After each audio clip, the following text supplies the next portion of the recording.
start. Welcome to the Star Trek The Experience Backstage Tour. My name is April, and I am really thrilled to be the person that's going to take you behind the scenes of the most amazing themed attraction on the planet, and possibly in the entire galaxy. The most amazing thing? It's in a casino in Vegas, go figure. Right. Yeah. But for me, that's very cool because I'm a Vegas native and a longtime Star Trek fan. Oh. Yeah, Captain Kirk was my first crush back when he was young and hot. Remember those days? Now, whether you're a Trek fan or not, I think that you will enjoy this backstage tour because it's not just about Trek. It's really more, at least my tours, about how this place was put together and how it works, and I think that you'll find it very, very interesting.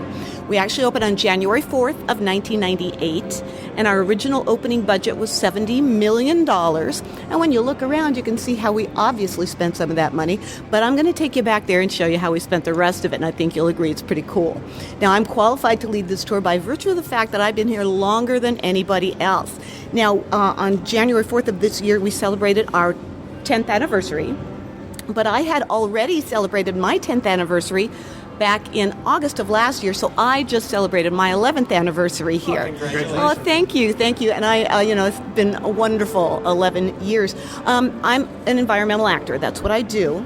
That means, simply put, that I act in whatever environment I'm in. I stand right in front of you and pretend I'm somebody else, which sounds easy, but it's not. It takes a lot of background and improv training and that kind of stuff. So when I was hired, I was hired as an actor back in the attractions, which I believe you guys have been through.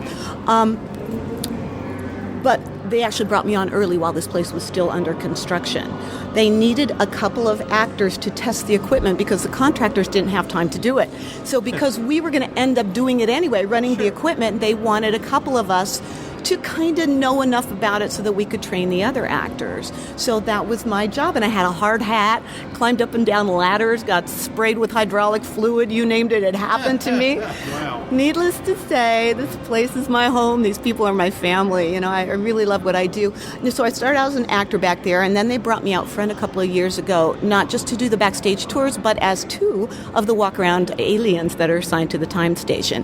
And right there on that banner, you're going to see one of them, that very logical-looking Vulcan is Professor T'Pril from the Vulcan Science Academy, and I get to be her a couple of days a week. And when I'm not her, I actually have an Andorian character, and the Andorians are the blue guys with the antenna. That's obviously not me. But I can give you pictures later if you would like to post them on your website so that people can see what it is that I do. Sure. So I get to run the gamut from absolutely no emotion, like the Vulcans have, suppressed all their emotions, to way too much because my Andorian character is pretty cranky. Most of the time. It's good to have an outlet. Yes. Get out of here. Yes, but it's really fun as an actor to get to run that entire gamut of emotion. So anyway, the best job in the galaxy, and I'm sorry to see it go, Okay, you guys... We'll focus on that right now. All right. You guys ready to boldly go where no one's gone before? That's good. Absolutely. All right. That's good. And by the way, the History of the Future Museum is an actual museum. It's listed as a museum. For several years, we did win museum-related awards. We have a curator who makes sure all of our artifacts are in good repair. This timeline right here, there's 17 panels in this timeline. It's a really good example of the detail that went into making this place.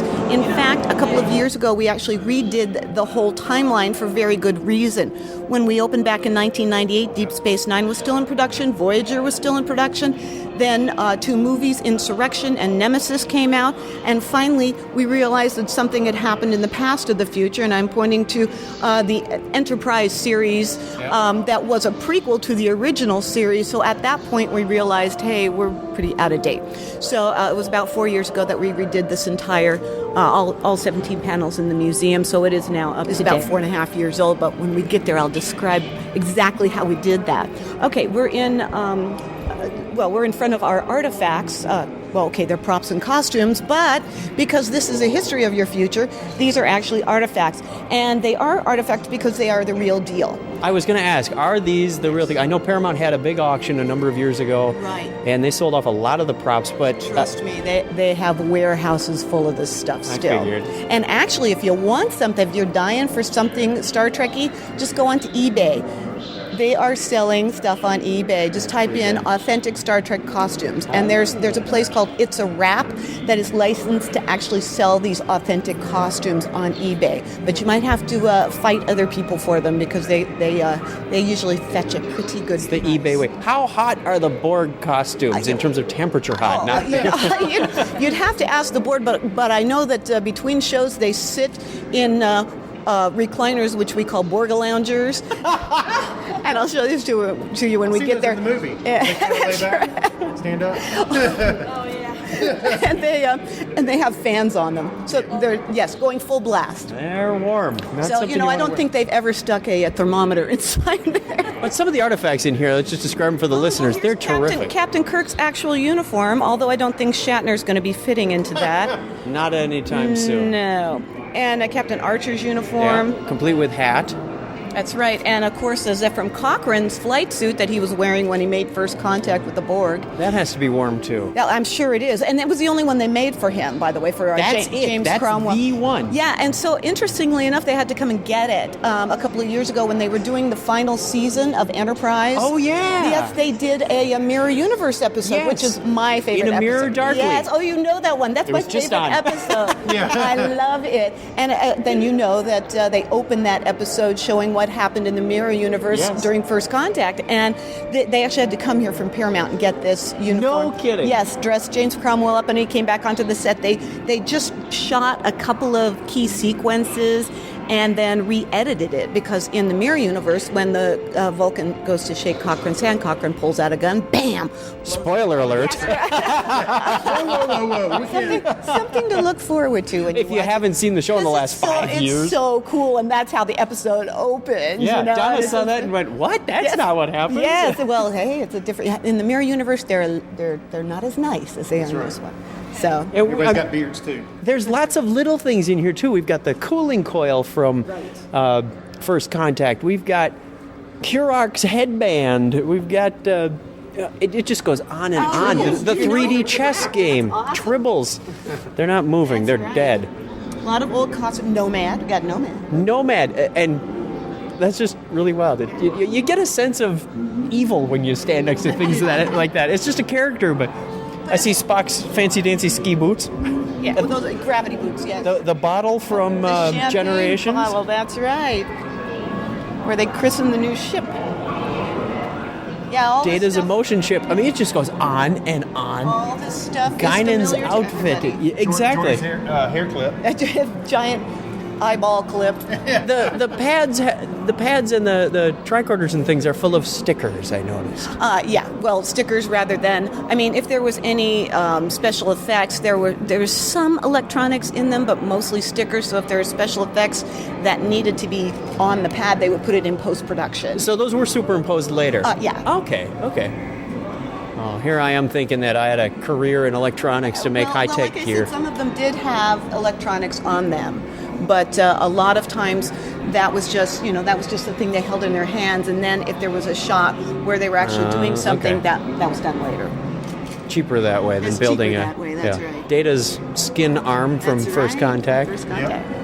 The lovely Captain Janeway's uniform there. What is that? About a size 5? I think it's about a size -2. The girl has no hips. She has to beam herself into it. Some of our fabulous weaponry here. Lots of hand phasers and phaser rifles Yeah. and Hey, now we get to fire one as part of the tour, right? A nice try. target practice. Yeah. Good luck finding the holodeck, loser. This boat, Yeah, a lot of electronics in there as fully well. internally lit. What's the salty basic? We're not sure what's going to happen with them. We hope they go to a good home. I think CBS is trying to find a way to store them somewhere at this point. We have the beautiful Voyager right here, also internally lit. And these are, I know it says right here, what their scale is. The scale is... 150th on the original NCC 1701, Yeah, which is hanging right out in front of the exhibit. Can't It's miss. 150. I think they are... Except for They are, it says on there, but I think they are 150th. Yes, the NCC 1701 original model hanging out there. Now that actually, I've got a little story about that because it's really interesting. Wait a minute. That's not the original. The original had cylindrical nacelles. Right. It is the refitted original For the movie. for the original motion picture, and it's based on the shooting model that was used in the first, second, and third movies. Until, of course, Captain Kirk blew it up. At which point, I jumped up in the movie theater and screamed, "No, you can't do that!" Let me guess what happened when Riker wrecked it. Oh yeah, it's something similar. Actually, I think that was Deanna Troi. She's blown up a couple of starships, hasn't she? Yeah. Anyway, this one was built by a group of 12 model makers. Lots of model makers worked on each one of these. And the only reason I know that about these, because we really weren't privy to a lot of information about the models. Mm-hmm. But a couple of months ago, one of my characters, Professor T'Pril, was standing out there on the apron in the front so that people could come by and take pictures of her. Well, this guy walked up to me and told me that he was one of the original model makers, and he had never been here to see it. The last time he saw it, it was in pieces in his studio. And so he pointed out exactly which parts that he had actually made. And he did tell me that when they got the contract from Paramount to build it, they couldn't find like any blueprints or schematics. They probably in somebody's garage somewhere. Right. Paramount couldn't find them. Or closet. Or closet, yeah. So they actually ended up going to the National Air and Space Museum in Washington, D.C., because that's where the original shooting model is hanging. And the curator was nice enough to loan it to them, and they took it to their workshop and made, took measurements off of it. And and they had it right next to this one as they were working on it, so they could reference back and forth. Yeah. So I thought that was a really interesting story about the detail that went into making that. That's excellent. Yeah, they are gorgeous. Yeah, I'm gonna spare miss no them. expense. I'm going to miss them. If I could put one in my garage, trust me, I would. Yeah, me too. April, you've taken us out of the public realm and into the authorized personnel only section. That's right, because we're special. We're now in one of the corridors that crisscross around the attraction. And when you came through, particularly on the Klingon side, as a guest, you probably were like, where am I? Where am I in reality? Where you know we're in reality, And that's why, because we want to kind of throw you off. And so it's very convoluted up here. We don't want you to know where you are because we want you to put aside the reality of life and just kind of go with the flow. We're in what's called an immersive attraction. Quite immersive. Yes. Yeah, and Paramount worked very hard on creating this reality. So when you step downstairs into the guest area down there with the Quarks and the retail area, you still feel like you've stepped out of the 21st century and into the 24th century, and that's the whole idea. And particularly up here, you feel like you have become part of the Star Trek universe. In fact, if you go through, you realize you're the most important part of the Star Trek universe, because without you, it won't happen. That's right. And that's why I think it's been so successful for all these years. Now, there's some things on the walls that are of interest. Some of the original design concept artwork is up here. Yeah, anytime you want somebody to spend $70 million on something, you better have a pretty good idea. That's right. Pretty good idea what you're going to end up doing. I'm talking to my wife about some of the themes for the other hotels and stuff. They got to seem silly on paper, to try and pitch, like on a circus or something like that, to get somebody to throw a lot of money at it. So, yeah. Right. Oh, yeah. You have to have a very, very clear idea. And this was well thought out. I mean, it wouldn't have worked for so long if it's not that well thought out. And then down here we have just a few of the hundreds of schematics and blueprints that were generated for the attraction. And it actually took 5 years to build this place. Oh, wow. Yeah, 3 years just to design it. And the reason for that is because they had never done it. Paramount had never done anything like this before, and they wanted... Star Trek fans are pretty picky, so yeah, I do think.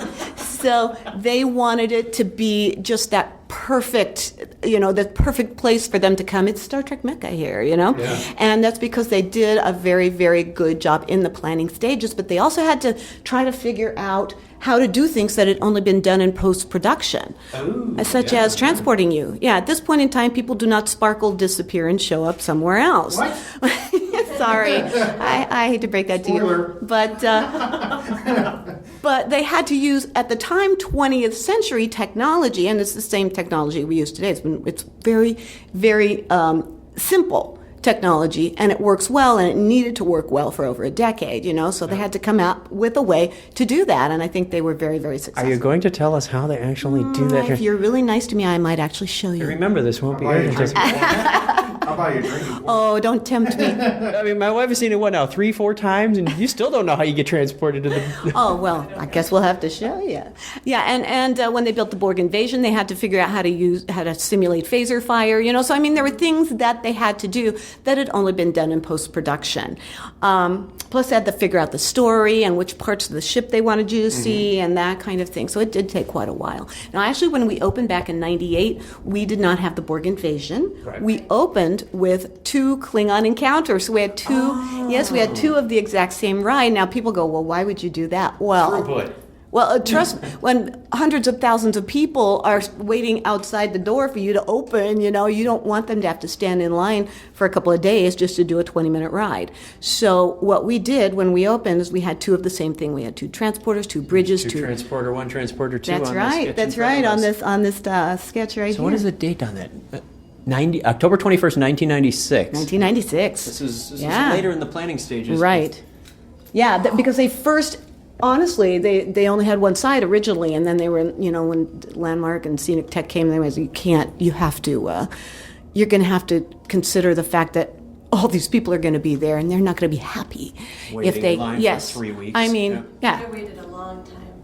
Yes. The first time. Oh, when did you come? 2000. Oh, yes. Yeah, and at the time, even with 2 rides going full blast, full tilt, we could put between 700 and 800 people through an hour. And we did that for quite a while. But there was a point at which we did not need to do that anymore. Obviously, in the life of any theme park, the ridership goes down. So in order to bring ridership up, plus give them something else, yes, you have a new attraction. So we shut down one side. I can't say we gutted it, but we pretty much took it down to the bare minimum, and we kind of repurposed a lot of the things. They didn't want to have as much of an outlay of expenditure as they did at the beginning, So it took 18 months to design the Borg Invasion and only 8 months to build. Once they put that wall up and brought it up 8 months later, it's an entirely new ride. But we've had, well over 3 million people come through during the past 10 and a half years. I think we're working on moving towards 4 million. So by the time we get out of here, I don't know what the final count will be, but you can always call and ask. But yes, we've had a lot of people come. That's impressive. That's it. I mean, for the size of that, the person count. There's a lot of attractions at amusement parks, whether it be Six Flags or Cedar Point or what have you, that can't make that claim. Right, and I mean, that's just who's come through the ride. I mean, there are people that have come down into Corks to eat and buy things in retail that either can't or didn't want to come up and do the ride. So there's many millions more that, we don't even count in those numbers. So yes, many millions of people have enjoyed it. Okay, we are sneaking onto the Enterprise D through the back door. I know you didn't know that. That's right. I know you didn't know the Enterprise had a back door, but it's right here, and here we are. In a hall that looks like a typical utility this area. is, where we are is at the back of Deck 4. Here, you know what, let me go shut this door, because could you shut that door, David, so I can give him the whole... He's breaking the illusion. Thanks, David. It's breaking the illusion. That's right. Oh, yeah. Well, if he's going to take a picture, I want to take a picture. What it looks like with the door closed. I do recall seeing that door. Yes. But when the doors close, it really doesn't look too much. See, that's how it looks, generally. We got to push that big conduit thing in front of it. Okay, so here we are we're in the saucer section at the back of Deck 4, which, if you know your Galaxy-class starships, is where the main shuttle bay is. Yep. And if you look up, you can actually see the curvature of the saucer section as it goes around. And we have a very simple way to make it look like it goes on forever. Mirrors. That's a mirror right there and a mirror right there. But they're very good mirrors. And unless you're standing still and staring at them, you really don't see the lines. Yeah, you really don't notice. And really, the best illusions are the simplest ones, as you will see as we go throughout the tour. And just nice mirrors. And so people think that this place just goes on forever, which is the idea. They're trying to put into your mind how enormous these Galaxy-class starships must be, and I think they did a really, really good job. And in reality, this set is, probably 60 feet long? It's about 50 something feet. I measured it once because when I was up here as an actor, I used to walk between shows, and so I had to know how far it was to walk a mile. So I actually measured it. It's about 50 feet. Because Vulcans don't wear pedometers. Yeah, that's right. Not during. It's not logical. That's right. Not when they're on duty. Yeah. And we've got a turbo lift. Do these control panels actually operate the turbo lift? There are actually things that do work on these panels, but they're just like lights to tell you where the turbo lift is at any point. Yeah. Look, show IP. Show IP. Yeah. If you look, It's got an IP address somewhere. actually, I'm trying to think. Turbo door. Okay. Yeah, like that's if the door is at the bridge, that light's on. That kind of thing. So. Cool. Yeah. So you get some status off of these. Some status off of these panels. Okay. Yeah. And they're in the typical L-Cars interface. It's pretty neat looking at these. Yeah. Oh yeah. Well, all these things were created by Michael Akuda. All these, they're called Akudograms, by the way, in his honor. Oh. Yeah, because he designed them. And now, your iPod has stuff like this on it. But back then, nobody had ever seen anything like this before, so it's pretty cool. Yeah. But I love how Trek actually inspires a lot of the things that technology uses today. That's right. Fun. All those things came out of kids watching Star Trek and going, I'm going to make one of those, And sure enough, they grew up and became an engineer. I'm still working on my lights. Body piercings. But yeah, people come up to me all the time. In fact, I brought the Society of Women Engineers through on a tour, and these women were awesome, and they just were so involved in this, and almost all of them were Trekkies, And what do you think got them started? That's it. It's been an inspiration to people over the past decades. Now, this actually, everything that you see in the Klingon Encounter side was had to be signed off by all the people who had worked on Next Gen, because the Klingon Encounter side is based on the Next Gen series. Yeah. So, like Herman Zimmerman, supervising production coordinator, something like, he's kind of responsible for the look of Trek, and he was here, and he went over this place with a fine-tooth comb, very picky. A lot of the stuff actually came from the sets, the fabulous 24th century plastic cargo pieces that are decorating our set. Used to decorate these sets at Paramount, but they were done filming Next Gen, so they just gave us this stuff. A lot of the hidden gems in Star Trek are in the set design. Yeah. For instance, there's stickers on these pieces that say where they came from, where they're going, what's in them, that kind of thing. Well, what's in them could be anything from arms and legs to eyeballs to live targ, that kind of thing. A kidney. Yes. Medical waste. I don't know. Hamster in that ball. Running around a little circle. That's right. But and they could come from anywhere and be going to anywhere. Pardon me, in the Star Trek universe or not in the Star Trek universe. In fact, that one has a sticker on it that says that its point of origin was Babylon 5. Really? Yes. That's kind of cool. Isn't that awesome? That's great. And the public, they'll never, very few unless I point it out, they don't know what to look for. Now, of course, a lot of Trekkies come through here and say, well, wait a minute. Yeah, some of them are just numbers, and some, it's the little tiny lettering that says something silly, but I'll point those out to you. A lot of Trekkies come through and they say, well, wait a minute, wasn't this ship destroyed on Veridian 3? Yes, it was. But when you come into the Klingon Encounter attraction, you're actually pulled through a rift in the space-time continuum. And put before Veridian 3. Well, you could end up anywhere, basically, anytime. So, I like how we end up at the end in kind of like where the staff work. That's right. You end up in the maintenance. In the maintenance area. Yeah. How did we get done? So for 10 years, this has been the last gasp of the Enterprise D, live and well in Vegas. Of course, we step through the side. Oh, there's a show going. And poof, we've got the Borgo Loungers. Right. Photo op. They are just two chairs that look like they came out of some bachelor's apartment. That's right. Well, the bachelors sit in them all day. So, and those are the fans I was talking about, and they usually point them right at important parts of their body. They're bachelors after all. That's right. They want to keep those parts cool. There's a backstage secret you won't get. Oh, yeah. Orientation. We kind of went backwards through Sure. This ride. The first impression I got out of it when they said stand in the magic triangle, I was thinking of the gamesters of Triskelion. Where's Shauna and how many Quatloos do I get on this ride? There's no thrall here, unfortunately. But no, we're in the orientation chamber where you start your Borg invasion adventure. And this actually used to be the transporter room on the side of the attraction. They refitted this room too. Yeah, but they took all that out and they ripped up the floor. And underneath the floor in here, they put butt kickers. You can, for the rumbling effect. Right, Oh, I thought those were in the seats in the No. Didn't you feel it when the Borg were coming in? yes. You could feel the floor rumbling I in was here. referring to the other butt. Oh, the kickers in butt seats. kickers in the seats. Yes. Oh, those are actual butt kickers. Yes. They actually kick your butt. Yes. That's just the name of the subwoofer that makes it not only makes a low rumbling sound, but it actually vibrates whatever is on top of it. Those so. chairs, what did I do? Before I sat down in those chairs, I was feeling around going, this has to be like Disney. There's got to be, make sure you're not going to get spit in the face. Yeah, I you was really feeling, I was can't prepped. Feel You it. In fact, cannot. we'll go in there and look at them, and when we're done in here, yeah. But yet you sit down and during the show, you get a poke in the back, a poke in the leg. The Borg are trying to simulate you through this chair going. Yeah, depending on how you're sitting in that chair. Yeah, I said, don't slouch. You could get a kick in the jimmies or something.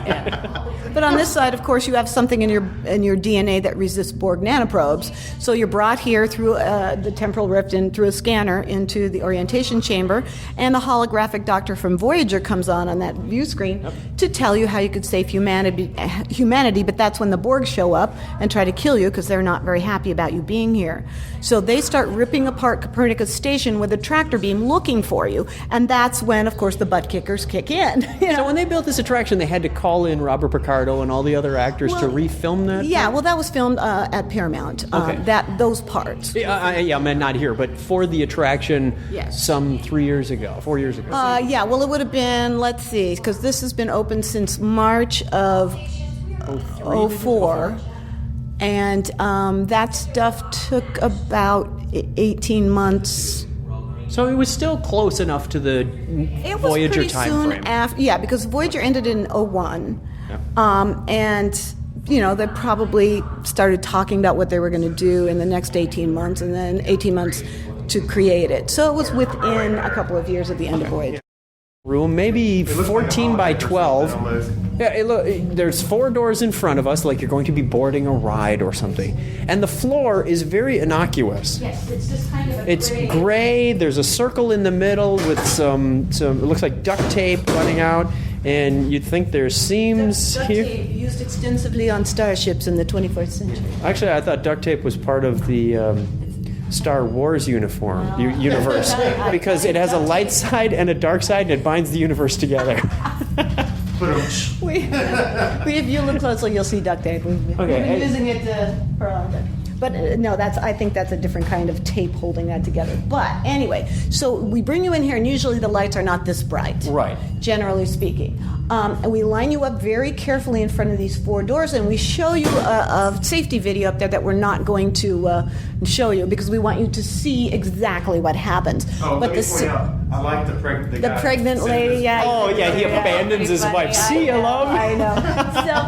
So what it does show is these doors popping open and people walking across onto some obvious simulator, but that's not what happens at all. Okay, now in order for this to happen, it takes about 30 seconds once we do this. There's a magic There is a magic floor foot pad right there, and I which need is you to step away why from that the wall and you'll see. attendant makes sure everybody's away from the walls and away from the doors. Right. Okay, now, in order for this to happen, we have to say on the count of 3, beam me up, Scotty. 1, 2, 3.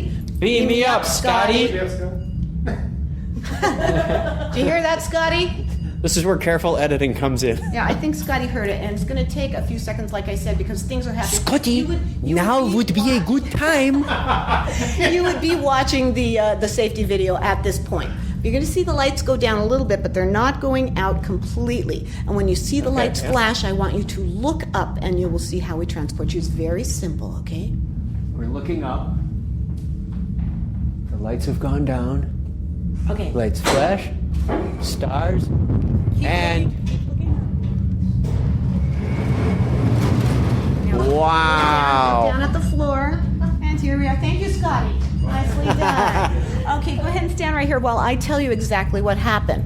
while we're being distracted by that silly safety video, see that panel, that pink panel right there? Yes. That is actually sliding down out of the ceiling to cover the doors that were standing open there. Yes, very slowly. And it's hydraulic. Everything's hydraulic in here. So the door we entered to our left is now covered. It's still there, but it's behind a curved panel. Right. That's part of the It transport looks room. somewhat like a sun logo, I guess. for those who reference that. So anyway, once it hits the floor and once the computer has decided that it's safe to do so, you saw me standing on that little footpad back there? There it is, That- yeah. Here as well? There is, but that one is disabled. Okay. That tells the computer that nobody's leaning on the wall. Because you don't want anybody leaning on the wall. What happened to the walls we saw? That's right. It's not going to be there momentarily. So when the computer decides it's all safe, the room, which is not attached to the floor at all, see, we did not move. Everything moves around us. And it flies up about 60 miles an hour, about 40 feet from here to where it ends up. That takes about 2.5 seconds. Now, that room weighs 7,000 pounds, but it has an 8,000 pound counterweight on it, and that's what's pulling it up. okay. So across the galaxy. It was a breeze. That's right. It's nothing but physics, really. When you pull something away that fast, it creates a vacuum, and air rushes in to fill that vacuum. So, yeah. And then the ceiling slides across, of course, on what I can only describe as a giant rubber band. It just flings it right into place like a big dinner plate. Whoop. And that all happens in complete and total darkness. And the sound effect that goes along with it is so loud you can barely hear yourself think. Actually, when the roof slides in, the sound effect kind of adds to the whole thing. Yeah, and it's a really, really cool, loud sound effect. And if you listen carefully, you can actually hear Klingon laughter in it. We're going to replay that. Yeah. I got to hear that. Korath is actually laughing because he thinks he's gotten you. But Subtle but effective. Yeah, it's interwoven in there somewhere, and if you don't know to look for it, you can't hear it. But yeah, it's pretty awesome. Brilliant. And then, of course, we're standing on Lexan, and Lexan, well, it basically is opaque unless there's light shining up through it, and the outline of the transporter pad is underneath that Lexan. So people are like, what do you do to the floor? We turned on the lights. You turn on the lights, that's it. That's all. Very, very simple.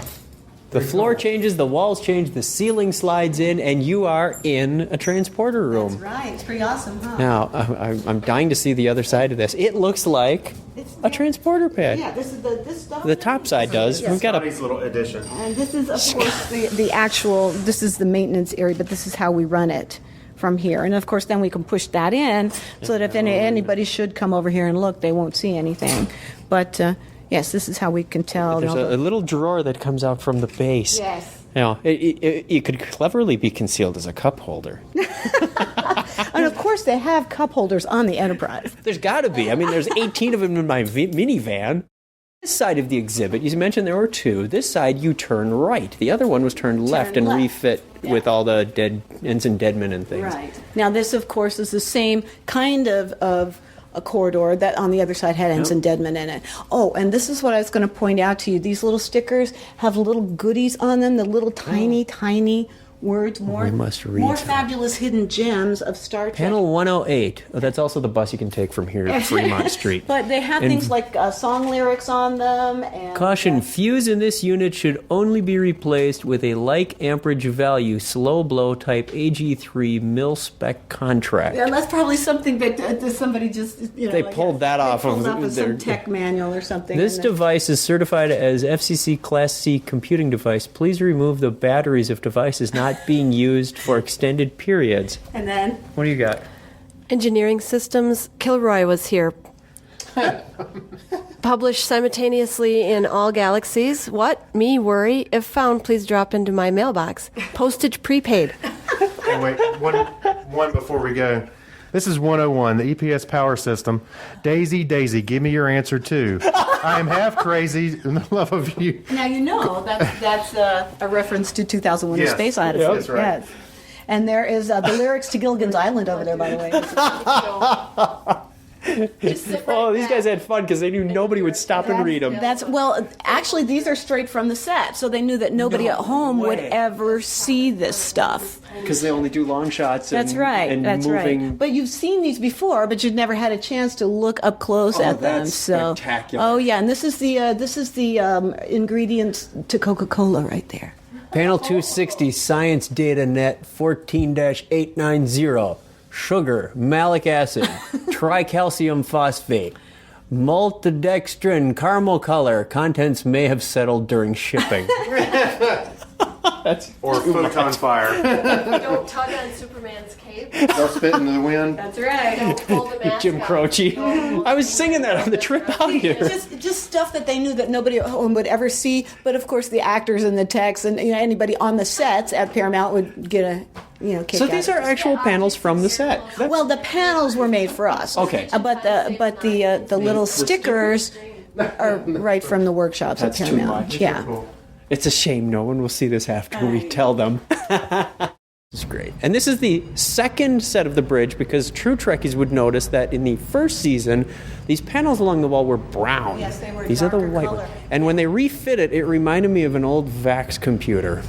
So I thought they actually went backwards in technology for a while. Well, this is towards the middle or end of the run of Next Gen, the way the bridge looks here. But this is as close as you're going to get to being on the bridge of an actual starship. We're there. We are there. We use the schematics that we use to build the sets, but really, honestly, this is not like a set on a soundstage. This is called a permanent set. Sets on sound stages are called breakaway sets, and they're not complete like this one. Yeah, you can remove panels because the camera's got to shoot at different angles. Right, but because this is an immersive attraction, we didn't want you to have any hole inkling. over here. Yeah. If you had a big hole over there, that wouldn't be quite. It really does take away. There are a couple of shots in Star Trek Next Generation, and probably other shows, where somebody's walking by something reflective, and you can see, the director is over there. It's like, oh, that spoils it. We had to do. Is that somebody chewing gum? We had to do a couple of things differently here just because of what we do. We actually had to move the ops and con chair about 2 feet farther apart from where they are on the series. Sure, yeah. That was because we put the guests back there behind the tactical console. And so in order for them to see the view screen and not the backs of our heads, we just moved them about 2 feet farther apart. The other thing we did was lower this whole back area behind tactical. It does look a little lower. It is lower, and that was for safety. We didn't want anybody to trip, fall, or come rolling down in a wheelchair and end up in the middle of the screen. So That would be bad. Yeah, well, it would be interesting to watch. That's a new but, ride. Yeah, but other than that, we actually pushed the back row of panels back 2 feet as well. I was going to say, there's a little It's more a little room back more there. room, but that's, For the again, we guests, have to yeah. have 27 people, and the county requires so many feet per, that was that kind of thing. The beauty of this wood is just, that's always captivated Except me. for it's not wood. This is not wood. Is it like veneered? Painted? It's painted. Painted fiberglass. How many times per car? I'm when like they get it. around Yeah, that always seemed like a tripping hazard on the show. Oh, and we've actually tripped over those things a couple of times. It's not just me. And these Akutagrands have more goodies on them as well. The whole science station is back here. Engineering. Everybody's name is on here somewhere, and it's the first 2 letters of their first name and the first 3 letters of their last name. So. Even on the show, these are panels right. from the set. These are not the same replicas. pieces of glass, but it's the same. Well, they're Same silk screens. screens. Yes. Yeah, so if Michael Akuta has all these silk screens in his workshop, and he's made different ones for us. Neat. And the monitors are showing you flying through different space. stuff. And in particular, they all go to red alert at a certain point. But this neat. one goes to Korath. We're Again, zipping by the lights. Very tricky. Craig, would you like to sit in the chair? Can I? Go ahead. Anybody to do the track? You gotta go on this chair. You got it. Like you're under attack. All over the railing. Although you got to admit the Borg are kind of dark already. Right in here. So we hop into the faulty turbo lift. Well, it's not faulty until it goes for a power loss. That's right. So, of course, you find out that one of you's Picard's ancestor, and since we don't know who it is, we got to get you all. Could be. No, that's okay. It's okay to be Picard's ancestor. So we put you on this turbo lift, and we send you down to the shuttle bay. So I'm going to start the turbo lift. By pressing buttons 1 and 2. That's right. And we start the show now. They've actually turned the sound off so you can hear me, but the movement and the lights will continue. So as you know, a turbolift goes sideways, and there's a light panel here that's showing going sideways. Now we're going down, and we're supposed to go to deck 4, but right when we hit deck 4, we get into a firefight with the renegade Klingon who's trying to kill us, okay? So we're falling, although you pretty much figured out we're not falling. Right. What we're doing is rotating. But with the sound effect, it really the does, shaking, yes, yeah. it really does give the impression that we're falling. We're actually rotating about 160 degrees on top of the standard military tank turret. That's the mechanism that's moving us around, and those little bumps you feel are hydraulic actuators. They're about 3 inches high, and they're just bouncing up and down maybe 3/4 of an inch. They're not moving too much, but they're moving at different intervals, so that's what's throwing you off balance. So, okay, we get saved, we don't die, and here we are back in the big grand corridor. I'm going to do it anyway.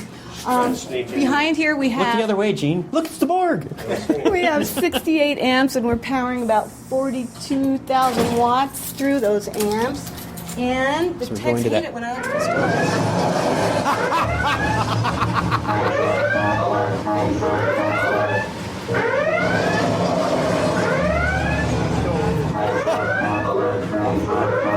So did you need to go in there? I can tell that. No, it's too noisy. I'm not going in there. It's too noisy. No, but the effect for the audio program is great. Obviously, you're not supposed to go in there. That's right. They don't want us in there. But we can Now we in. go to the video room and it's less right. obnoxious.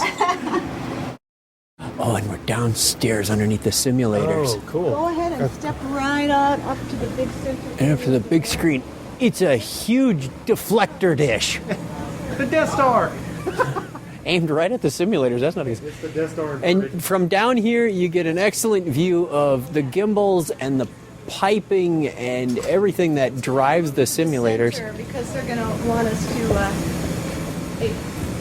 And there's Brad up there. Hello, Brad. Brad is actually going to run about 30 to 45 seconds of the show. Oh, beautiful. In the theater, but we're going to leave the lights on because I really want you to see what's going on underneath here. These are our 2 simulators in this theater. That was the one that was on the other side that's running. That's not running today. It's idle. This is the big framework, as you can see, with the big legs. These things weigh 18,000 pounds and can carry up to a 12,000 pound payload. But when it's flying around over your head, don't worry, it's very safe because I tested it myself.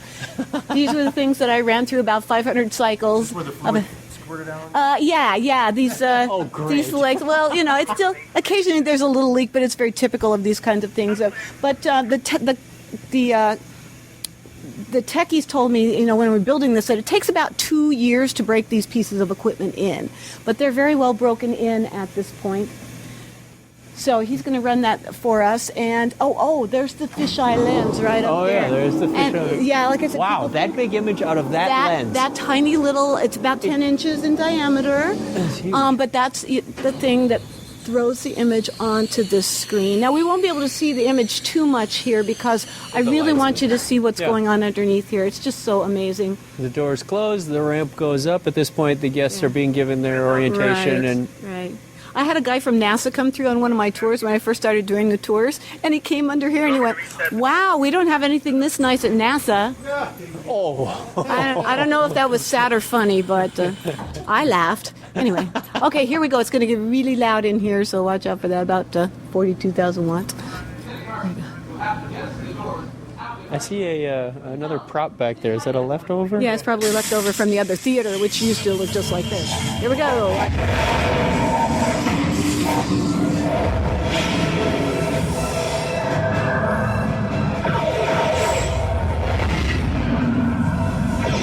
So to simulate thrust, they tilt you back in your seat to feel like you're, but the image has to correspondingly tip up.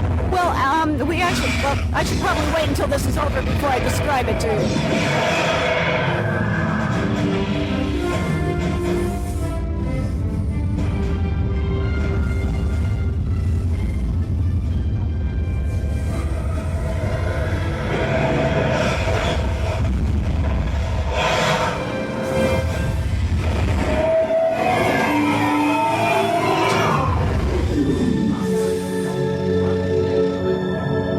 Mission aborted. Thank you, Brad. Pretty awesome. So huh? yeah, you get a good view down here of the hydraulics, the gimbals, I believe they call them, moving Actuators. actuators.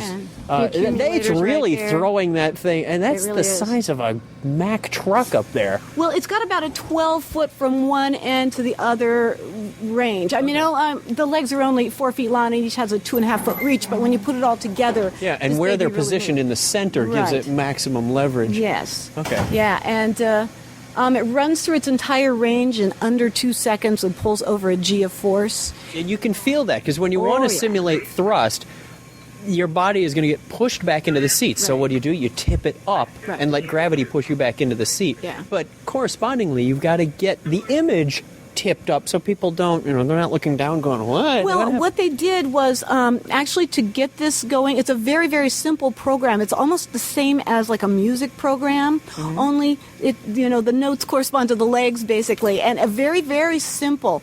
And the ride designer, I actually got to sit with him while he was creating this ride. It was, I would it was love to very, see- very cool. And so we'd do it a section at a time, and then when it was all done, every portion we'd come out, we'd pop it in the computer, test we'd it run out out. here, we'd belt ourselves And- in, and and say, we'd run does it through. this work? That's right, because you had to make sure that it was that what you wanted to look at on the screen was in the center of the screen, and so it was just a matter of making sure that happened, making sure that the bumps were not so bumpy that somebody would get whiplash, but bumpy enough so that they would be excited about it, So yeah, a couple of those bumps were my invention. I'd go, yeah, I think we need a bump here. So you can blame me for that, but yeah. So I got to sit here with the ride designer guy, and I also got to sit here when the sound technicians were here with the big soundboards, and they actually. Wherever there's sound in here, there was a sound technician with big soundboard in here going through the different sounds, trying to make them, mixing it up and making sure it was just right. There was a couple of points when I didn't hear Riker talking, but I remember inside, so it would be inside where he was talking like over the speakers and stuff like that. Right. Now, I'm looking around. We've got big speakers up on the Huge ceiling. subwoofers There's back stuff there. on the sides Yes, of the and, shuttles. and also There's- behind the screen there's Okay, some big yep. speaker banks. So sound flows around freely. Is that back there. a Borg regeneration station I see behind that is there? actually. Remember I told you we store stuff all over the place because nobody sees this stuff. So we got stuff from all over the place down here. This is great. How many hours a day did you work during the initial stages? Oh my God! You mean during construction? I was here for like at least 12 hours a day. I got some very, very nice paychecks back then. Yeah, and even when it was all done and we were ramping it up, we were doing rehearsals and stuff like that, and I was part of that core group, and then everybody had to come through and sign off on it. All the big Trek guys had to sign off on that, so that took a couple of weeks, and I was here day and night for weeks before we opened. Like any other rollout startup, go live. Go live, yeah. Yeah. Yes. Especially when you're behind schedule. Counter, Borg Invasion 10-8 for the day. Okay, we're going to have to exit here because they're starting to run people through. Very good.